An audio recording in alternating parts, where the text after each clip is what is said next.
Hey everyone, this is a video that I made a few years ago when I was in university, hence why you'll see that I titled the political entertainment editor.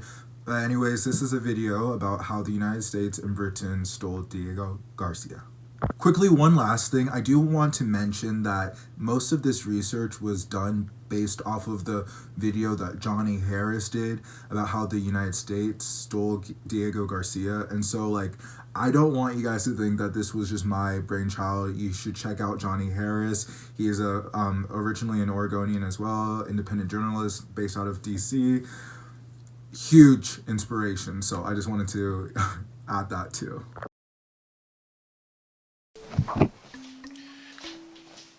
It's no secret that the British Empire was one of the largest, if not the most revered colonial power the world had ever seen. At its height, the empire controlled a quarter of the Earth's landmass, profiting handsomely from amassing 35% of the world's gross domestic products, or GDP. However, starting in the 20th century, the decline of Great Britain was imminent, and once the Second World War was over, Britain, along with other European colonial powers, were persuaded by the United Nations to release control of all of their colonial territories. For the most part, Britain complied with decolonizing itself from countries and territories they had barbarically taken over, except for this one small archipelago named Diego Garcia, an island historically belonging to the island nation of Mauritius. Britain decided to keep it, but paid the Mauritius government £3 million in order to make it look like the transaction of the island was done in a diplomatic and legal way. Essentially, the British government paid Mauritius for Diego Garcia as evidence that the United Kingdom was following through with UN decolonization initiative, an initiative backed by the United States, which at the time was becoming a global superpower. Even though the Mauritius accepted Britain's deal, it would later be found out by the UN that Britain's so-called deal with the Mauritius government did not comply with decolonization, and that Britain does indeed need to release its jurisdiction over the archipelago back to the Mauritius government and to the people who were displaced over the illegal seizure of their home. However, there is one problem that is keeping Britain from reversing its shady seizure. Diego Garcia, though considered currently a British territory, is being leased to the United States military.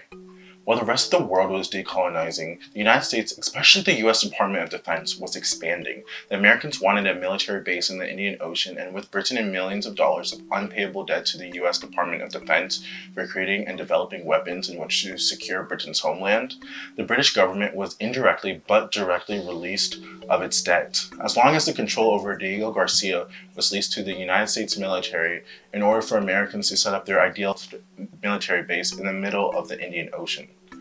Petitions have been signed, protests have been held, and the UN has equivocally denounced the illegal seizure of Diego Garcia by removing its thousands of inhabitants and leasing control over the archipelago to the United States.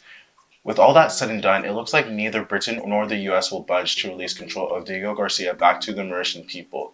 The illegal occupation of the archipelago will continue to leave thousands of people, hundreds of families, displaced with no other morally or ethically viable alternative for the indigenous people of Diego Garcia to call home. I hope you found it informational. I am so sorry about the lighting and the volume, like this sound quality. This was made in the thick of the pandemic.